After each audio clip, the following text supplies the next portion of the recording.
Welcome to Spirit Journey Collective. I'm your host, Sarah Ty. Get ready for compelling conversations with guests of all walks of life who believe they have found their purpose. Together, we will uncover unique backstories, hearing the raw experiences that led them to the work they are doing today. Let's expand our minds together with the captivating stories and inspiration that awaits.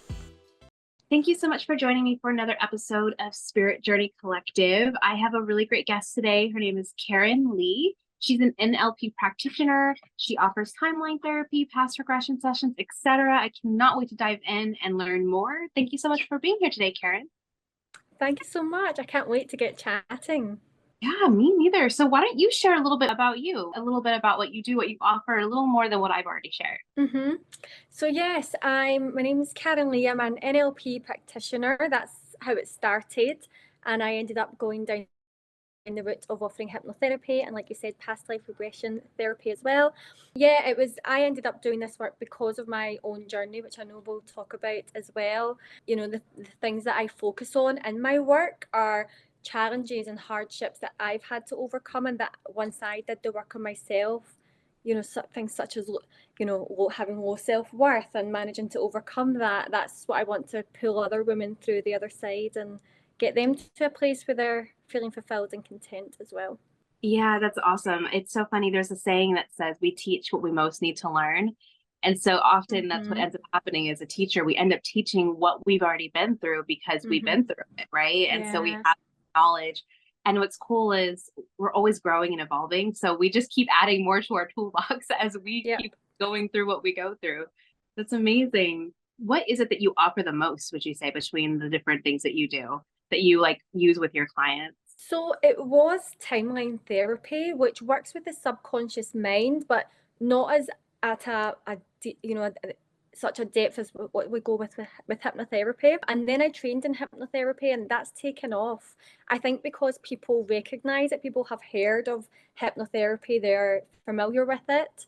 You know, things like timeline therapy, past life regression as well is a bit more, I guess, out there, a bit alternative. So yeah, hypnotherapy is definitely very popular for helping with overcoming hard, you know, challenges, you know, the blocks, the emotional residue that we have.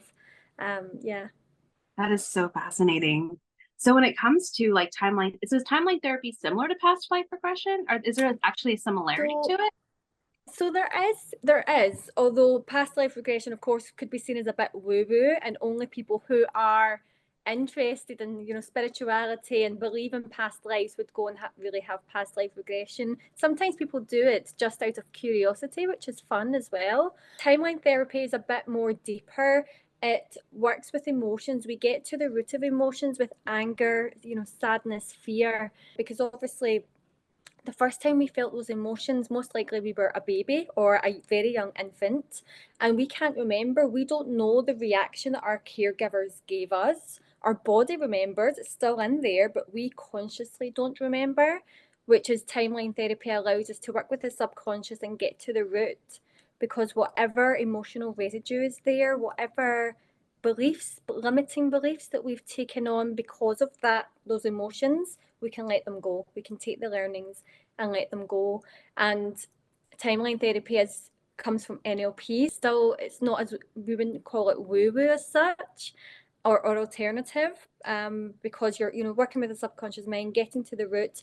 But we do leave an open mind of, if you need to go back to a past life, if that's your beliefs, and the root is from a past life, that's okay. Just go with whatever comes up. So that's what we do in timeline therapy. So cool. I've not heard of timeline therapy, so that's why I'm so fascinated by it. It sounds almost like, have you heard of rapid something therapy? So I don't remember what the other one's called. I had someone who talked about rapid something therapy. Is it similar, or is it the same, or is it different? It's different. I know roughly what you're talking about.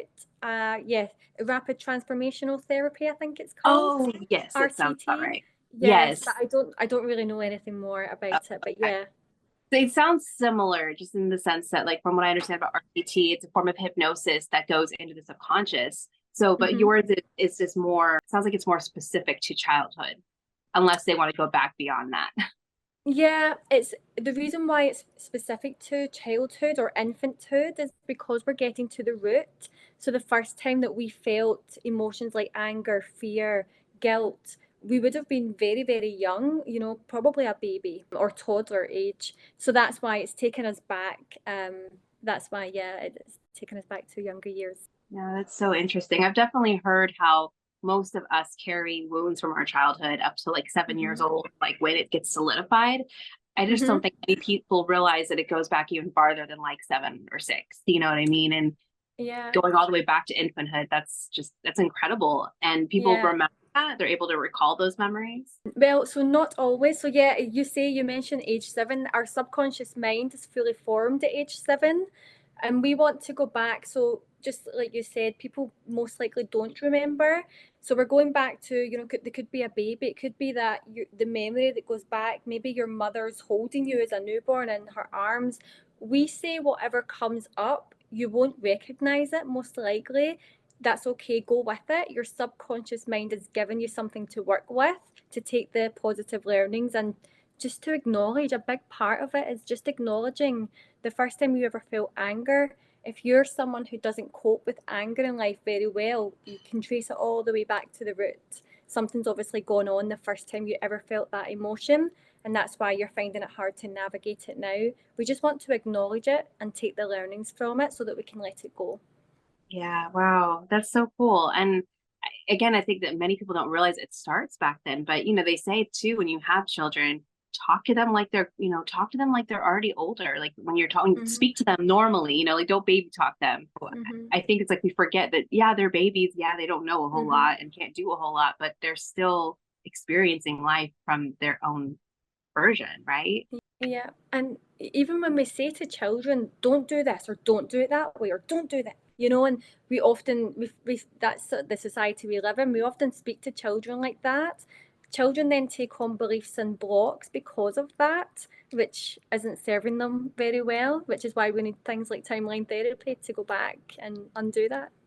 Yeah, like maybe now that they're a grown up, they can do what they want to do, but they still hear Mm. that do that, don't do that in the back of their mind kind of a thing. Yeah, we then think, oh, I'm doing this wrong, or I'm not doing this the right way, or oh, I can't do that. So then we have this restrictive mindset, don't we? We develop that, and then we take on beliefs that serve that. If you feel that you need to be restricted in some way, so your subconscious mind will support you in whatever your beliefs are, whatever you're feeling. It doesn't know the difference between positive and negative. So if it's, if you think, oh, I'm not good enough, your subconscious mind will look for all the evidence that you're not good enough and it will find it. Our subconscious mind is powerful, and it's a shame that it's like subconscious, right? Because we're just so Mm-hmm. unaware of how much it's Mm-hmm. impacting it. So I would Mm-hmm. love to hear, how did you find this work? Have you always been into therapy, or was it something that just kind of you stumbled on? So I was not into therapy. I was interested in psychology. I think we probably all are. We're all very curious about how the mind works and why people behave and think the way that they do. So I was always interested in psychology. I almost went to university to study it, but I ended up studying business management instead. And I was obviously meant to come back to it at some point because during lockdown I just found I'd been doing so much work on myself, personal development work, and then I found at lockdown, I guess we all sort of reevaluated ourselves in our life, didn't we, in some way? And I just thought, oh, you know, I just finished university. I was a single mum, young kids, and I thought I don't want to work in corporate for the rest of my life. And I just reevaluated a lot of things and realized I wasn't actually fulfilled. My goals weren't my goals. They were what I thought I should be doing. So I really had to think, and I felt very lost and I felt very blocked. And I actually hired a coach, a spiritual life coach, who I worked with for 8 weeks and who helped me majorly. I had so many breakthroughs.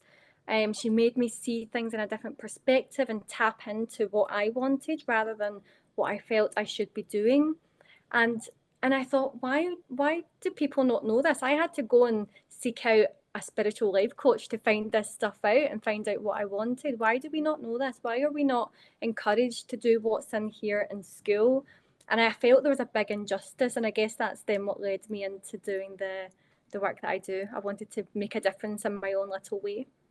I find it so fascinating that, well, first of all, COVID was such a global event that, doesn't matter what country you're in, you say lockdown or COVID, and we all know what you're Yeah. talking about because it was worldwide, which that is still wild. But what I found, and this is my own experience as well, that COVID really did cause a lot of people to think about things. I mean, there were some that sleptwalk through it, but I think a lot of people were activated from it. They started asking the big questions and figuring out, well, what am I doing with my life? Am I happy? Yeah. Is this what I want? And so many people really found themselves in that space, which is so cool. And I'm speaking also from experience, because that was me, and leaning into my business. It started with COVID. It started with me asking the big questions.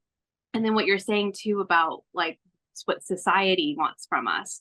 So it's so cool to hear that this is something that's changing worldwide as well, because in America, I feel like we're breaking out of a lot of those old paradigms of you need to do life this way, you need to do this, this, and this. And if you don't do this, this, and this, then there's something wrong with you. And more people are doing their own thing and finding more happiness and fulfillment from it versus doing what someone else wants. And I spoke to someone who is in the UK who had a very similar experience, who did all the things that she was supposed to do and then found out that wasn't for her. And you're in Scotland, or you came from Scotland with the same kind of background. So it's so funny. In my perspective, I always kind of thought like, oh, maybe that's just an American thing. And then I'm like, oh no, it's a society as a global whole thing. Yeah. And so it's like people are finally realizing that they don't have to subscribe to these ideas anymore, and they can subscribe to themselves. And so that is just such a cool story. And it sounds like you found your why during that time. Yeah, I do. I feel that I did. I got there eventually. It's time to take a short break from our wonderful speaker. Are you in the need of guidance around love, career, family, life, or purpose? Embark on a spiritual journey inward with an intuitive tarot reading. Depending on what you're needing and looking for, I offer private one-on-one sessions as well as personalized email readings. It doesn't matter what the question is. A reading with me provides connection with your higher self, offering curated personal messages, or what I like to refer to as spiritual roadmaps, guiding you to the future outcome you desire. Readings are insightful and affordable. If you'd like more information or to schedule a reading with me, please see the link below. So with the work that you're doing, do you feel like you found your life's mission and purpose in that work? I do. And I also think, that can change. I'm very open to the work that I'm doing evolving or changing. I have my own goals of things that I'd like to do in the future with this, keeping my work in mind. But, even hypnotherapy, when I first started doing NLP and working with people around blocks and emotional residue, I wasn't thinking hypnotherapy wasn't really on my radar. And I actually was going to do the next level of NLP to learn new skills and other ways that I could help people. And hypnotherapy just happened to be part of that. And it's become a big part of my work. And I really, really believe in hypnotherapy because of my own experience and because of the results I've seen with other people. So yeah, I just think, like you said, that subconscious mind is so powerful and it wants to work with us. It's not against us. It wants to work with us. We need to sort of meet it halfway. So yeah, I do feel I find my purpose, but I'm open to whatever else wants to come into my life as well. Yeah. So it's like right now you feel like you're living your purpose, but of course it can evolve, and probably will, because it's meant to. So right now it's like, I feel like I'm in the space I'm supposed to be in, and I'm leaning into it. Yeah, I'm a big fan of hypnotherapy as well. I've only really done like self-hypnosis. I think I had one session where it was like someone who was learning hypnotherapy was asking for like, hey, who wants to let me practice on them? And I was like, oh, I'll do it. And that was pretty fascinating too. We ended up softening the word confrontation for me, because that word, I hate confrontation. It's just, it like gives me like physical symptoms of like, oh my God, I have to go talk to this person and confront them. And we were able to like shift the word from confrontation to communication. Like, no, you're not confronting them. You're just communicating with them. It doesn't have to be confrontation.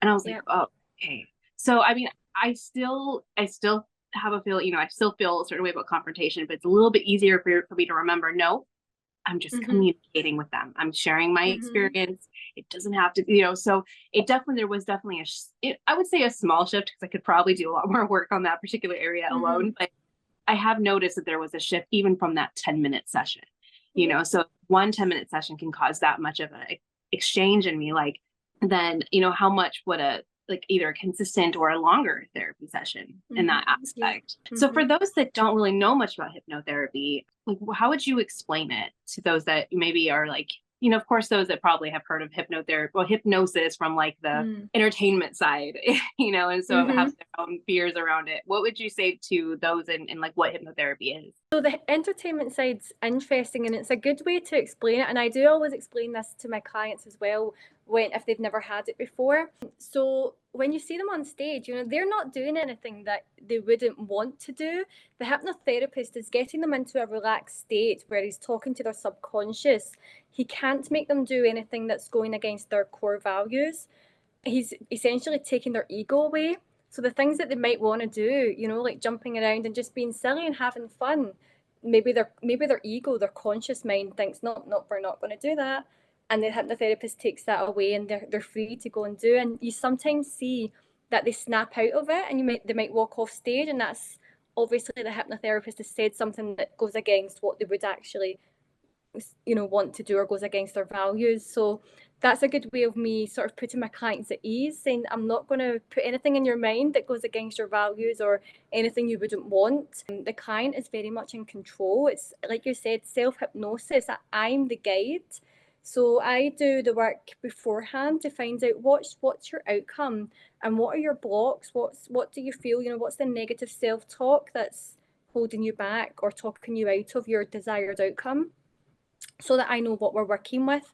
And then that's what I stick to. So I don't go outside of that, in case, during hypnotherapy, I do say something that maybe does go against their values or that they don't want. We very much stick to what is their outcome and what do they feel are their blocks and their limitations. And I give them access to the parts of their mind that the blocks are stopping them gaining access to. We remove those blocks, and they then have access to whatever's in there, and that'll be unique to them. Whatever resources they want to access, whether it is self-worth, whether it's motivation, then they can access that to get to their desired outcome. Yeah, I can see how that would definitely make them feel at ease, because it's like you decide ahead of time what we're gonna do with, so they kind of are in the driver's seat. You're just kind of the facilitator at that point. Yes. Yeah, that's a really great way to explain it. Something came to me, like, as we're talking about hypnotherapy and the timeline therapy and all of this. I'm sure you've heard of manifestation on like an energetic level, right? And so part of that is the seeing to believe, or creating this belief that it's going to happen. And I've heard this before, and this is actually what got me into doing a little bit of self hypnosis. Is this idea that what stops us from manifesting is really our subconscious beliefs that are underneath the surface. So if you're consciously going, I believe I can have it, but underneath the surface, you're like, we can't have that. What are you, crazy? Yeah. But you're not accessing that subconscious. So in your conscious mind, you're like, I believe it. Why isn't this thing coming to me? Is that something that you think could be helpful in that area? Yes, I'm all for manifestation, especially at this point in my life. I was saying to you before that I recently sold up my home in Scotland, gave away my belongings, and myself and my children are living out of a suitcase in Texas at the moment. And it is a big adventure for us, but it's also scary as well. Being a single mum and halfway across the world, I am definitely tuning into my manifestation powers right now. We don't have a set goal. I'm very open to, where we end up and, how our life unfolds. And that's really exciting. But as a single mum, that's really scary as well. So yes, I definitely have been doing a lot of manifesting, and the tips and tools as well that I've learned along the way are coming in very handy right now. And it's catching those negative thoughts that come in. So if something does come in, I would call that a limiting belief, such as, well, you're never going to get that outcome, or you're never going to achieve that, or be able to do that, or have that. You catch that in the moment and switch it to what's the empowering version of that, because you get to focus on one of them. It doesn't need to be the negative one. You can catch it and focus on the other one. So it's a bit like manifesting. When you're focused on one thing, you'll start to attract everything that thing represents. So if that's an empowering thought, you'll start to attract the opportunities and possibilities related to that empowering thought. So that's the way I would describe manifestation. And it sounds like you're kind of living proof of that right now. You're like, it's unfolding right, literally in front of you right now. So you're just kind of, and I love how you say you're open, because that allows more of that spiritual element of surrender, where you're able to let the universe take you where you're supposed to go. And that is not an easy place to be. But I will say, like, I've been in those moments where you're kind of like at a clean slate, and it's a little easier to kind of surrender at that point than it is when you're like, locked down in some kind of a livelihood where you're like, well, how do I surrender? But it's just, that's so beautiful. What is the main struggle that you see with your clients, and what advice would you give for someone struggling with that particular thing? So a main struggle, so fear is a big one, wanting to have that, go for that career change, or it could be a location change, or just change their lifestyle. It could be a feeling. Sometimes people just don't want to feel angry or sad or guilt. They want to feel, fulfillment or joy and tap into other lovely emotions. And there's just something blocking them. And often I find it's fear. And fear comes from those limiting beliefs because we feed them, I'm not good enough, I'm not clever enough, or I'm too old now. And then we start feeding those thoughts, and then that fear, I would say, I find that's, when we start to break it down, my clients come to me with an outcome that they want and a block or something. They know that there's something holding them back. They might not be able to put it into words what that is, but we start to break it down, and it often comes down to fear. And you start unraveling the layers, and then often low self-worth as well. And not that they would come to me with that label and say, I have low self-worth. And I'm talking from experience here as well. And when I started to understand, actually, I had low self-worth and it was affecting every aspect of my life. And then it kept me in fear because I didn't want to go and do the things, or I wasn't taking action because of fear, because of fear of judgment, fear of failure. So I would say, if I had to sort of just sum up in a word, I would say fear often. That makes sense. And I feel like that's probably, I feel like the biggest underlining thing for most of us is self-worth. It's low self-worth, or not feeling worthy, or not feeling deserving, right? Like underneath the surface. But the fear aspect would be the thing that would be like what is it called? The defense mechanism. What would you recommend to someone who is maybe a little bit more, like listeners who might be more self-aware, who are, like, ooh, that sounds like something I'm dealing with, like, what is something that you would recommend that they could start with as far as like tackling those fears? I would say get curious. Whether that's journaling or meditating, whatever works for you, but get curious about your fear, because you can feel it. And this is something that I, even just very recently, I was on a walking meditation just to see what, I make sure I do that every day to give my mind that chance, whatever wants to come up. And I noticed there was some fear. So for anyone that can relate to this, you get curious about that fear. So obviously I now have the mindset and tools now where I can recognize that, and rather than think, oh, I feel fear, why am I, and start panicking and start feeding that, okay, well, there's fear. Why is there fear? Because I took the scary leap. I did, I sold up. I wanted to do that. I'm here. I've got my dream career, dream life. I'm homeschooling my children. Why is there fear? And once I started to get curious and ask questions about that, why that was there, I realized it was fear of a life I didn't want. So I used it as a driver. Fear is an emotion, it's an energy.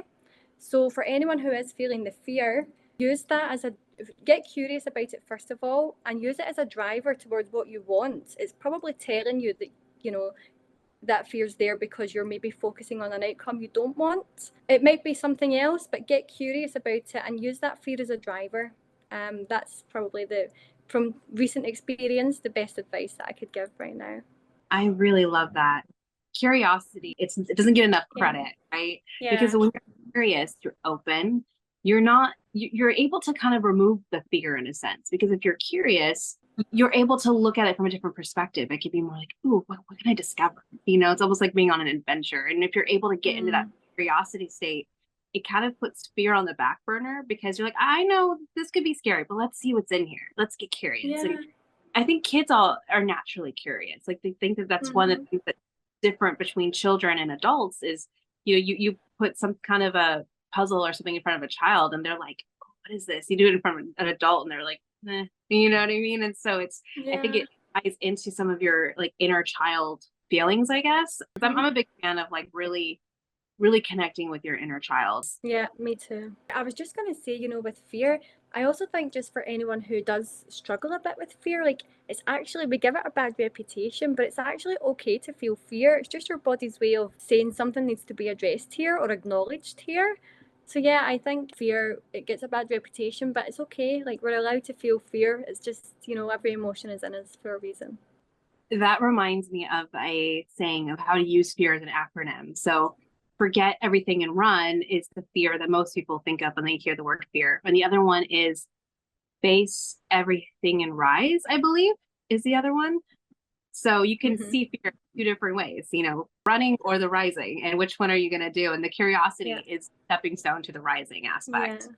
So in the work that you do, what is one lesson that you've learned, up to this point that you've learned for yourself that you really feel like everyone else should learn too? That the power is in us. And it sounds like a bit of a cliche, but we're not taught the power of our own minds. And, I remember reading a book one time written by a psychologist, and I was 10 pages in, and it said, we may not be in control of our thoughts, but, and I just closed the book and I thought, what? You're telling people they're not in control of their thoughts, and it's the one thing that we are in control of. Our subconscious mind is running 24/7, and it's picking up on everything we're listening to, what the conversations we're having, what we're watching on TV, the books that we're reading. It's picking up on everything, and our thoughts will be a result of that. So we are in complete control. If you listen to motivational content for a week, watch how that completely changes your thoughts and your probably the way that you feel, because obviously emotions are attached to thoughts. So yeah, that would be, I think we're not taught our own power. We hold the power. No one else can change things for us. But we can. And I think that's, rather than that being a scary thought, it's actually very empowering, I think. Yeah, absolutely. I mean, it's so funny. As I've in my own journey of self-development, that's one thing that I have really come to appreciate is the fact that I can control my thoughts. So there are times where my thoughts will go down a rabbit hole, and I'm able to be aware enough now to be like, oh no, I'm not doing that. We're not going there. Let's shift our thoughts here.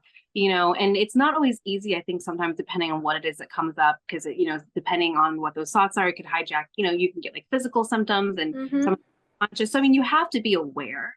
You can't just, no one can just control their thoughts right off the bat. It's something that comes with awareness, mindfulness, and then doing that work of like the curiosity. You kind of have to do all of that.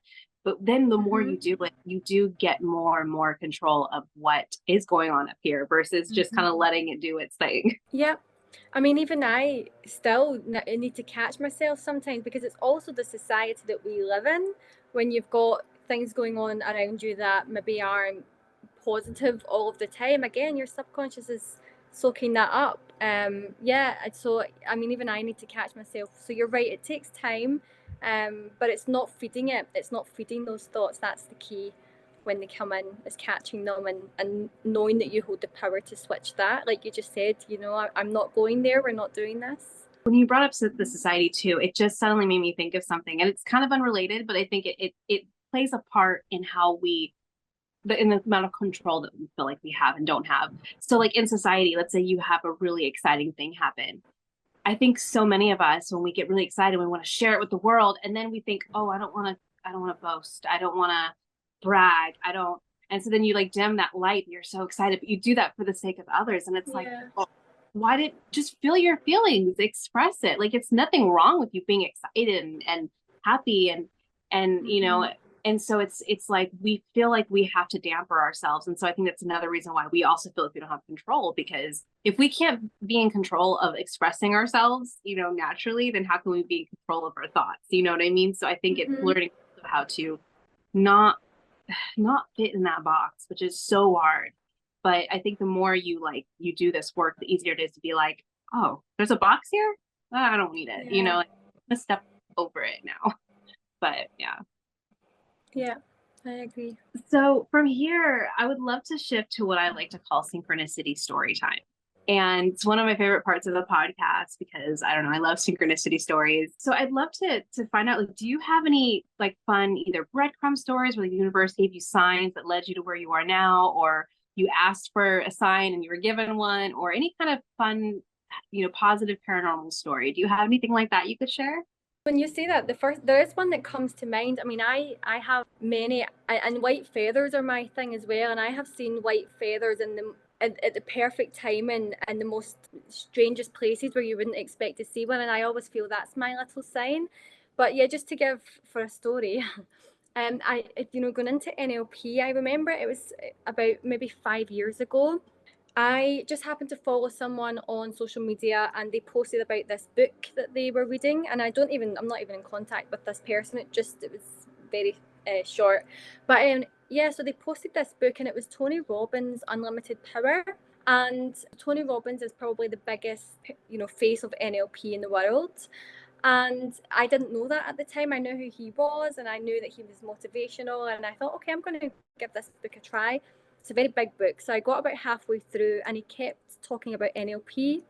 At this point, I had no idea what NLP was. And he was talking about, how it can help and all the different, modalities around NLP. And halfway through, I put the book down and put it away for 2 years and didn't think about it.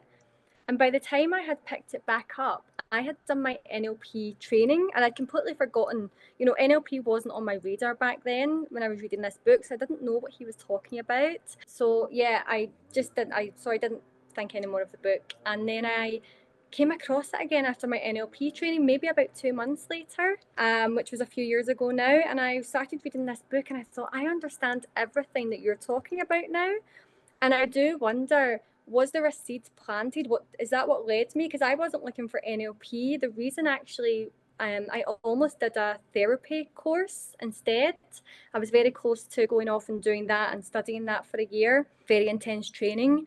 And it ended up being, I had taken some time off from my corporate job and my NLP training was in that time. Well, the first week of it was in that first week that I'd taken off. And I took that as a sign. And I now wonder, was I meant to see that book or was I meant to, did that plant the seed? Talking about subconscious mind and it's soaking everything up. Although I didn't understand it at the time, my subconscious is planted in there and I now have NLP on my radar. So yeah, I do wonder, did it lead me to it? Was I meant to find that social media post and then buy that book? I don't know.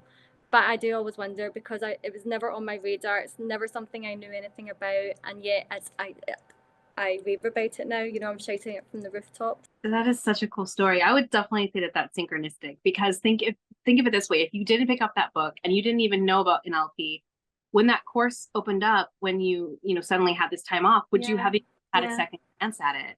Right. Yeah. So, but because you had that seed planted, now there's this course opening up right at the perfect time where you're like, oh, that's that thing that I don't really remember what it is. Let me look into it, but you probably wouldn't have had that correlation to even consider it, have that book there first. So I would definitely say that's synchronistic. Yeah, I believe so. Yeah. And then look where it's taken you. So that is so cool. I love that. So the final question I want to ask you is one that I ask everyone. Do you believe that everyone has a mission or purpose here? So I do.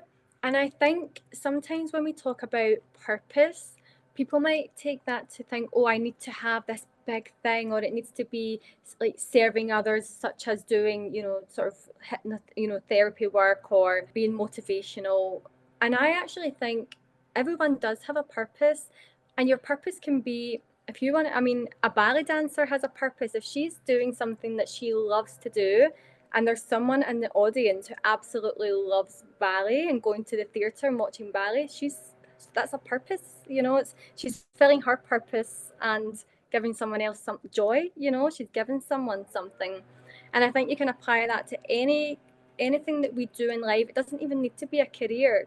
Anything that we do in life, we are serving others, we're contributing something to someone else's life. And as long as that thing is filling you up and it's what you want to do, that's your purpose. And that's what purpose means to me. It doesn't need to be anything big and grand. Yeah, it's actually, I'm very recently starting to shift the word purpose to mission because of that, because I feel like mission feels a little bit more subtle maybe versus like purpose does sound big and grandiose, and it doesn't always have to be that way, like you're saying. And I love the example that you give because I say the same thing. I think that purpose or mission is when you do something that you love, that lights you up, that just brings you that joy and it gives back to the world. And I can definitely see how someone can feel like, oh, well, that means I have to be in a service field, whether it's like I'm a tarot reader and a spiritual channel or an NLP practitioner or a Reiki master or all these different things. But it's like, no, you could be a painter, you could be a dancer, you could be a writer, you could be, I mean, there's so many different things you could do. It's just, how is it giving back to the world? And so like a painter, for instance, they're pouring themselves into this painting. Then when they sell it, someone buys it and puts it on their wall. That's an inspiration for them. You know what I mean? So there's so many different ways that you can do it without having to be in service, because there's other ways that you're giving to the world. So I do love that you touched on that. And the ballet dancer is a perfect example, because it's that same idea. The ballet dancer is living like their expression, and that expression is what's the service, right? So that is so cool. I love that. Well, Karen, this has been such a wonderful conversation. Thank you so much for joining me today. How can our listeners find you? Yeah, they can go to iamkarenleigh.com. Or find me, I am Karen Leigh, on social media. Yeah, I'm on all the platforms, and I'm happy to have conversations. If anything that I've said has resonated with anyone, would love them to get in touch. Awesome. I will make sure to put all that in the show notes. And as far as the things that you offer, is that something that's only in person, or is that also remote for anyone as well? So it's actually primarily remote. I did run in-person mindfulness classes when I was in Scotland, but obviously being living the nomad life at the moment, yes, it's all remote, so anyone anywhere can get in touch. That's beautiful. Awesome. So yeah, I will make sure to put all those links in the show notes, that way they can find you and reach out to you if they want to work with you. Thank you so much for joining me today. This has been such a great conversation. I know it has. Thank you so much for having me. It was a great conversation. Thank you for joining me on another inspiring episode. Remember, your purpose is a unique and unfolding path. I hope these conversations have ignited a spark within you. Until next time, keep exploring, growing, and embracing the beautiful adventure of connecting with your purpose. Stay tuned for more meaningful conversations.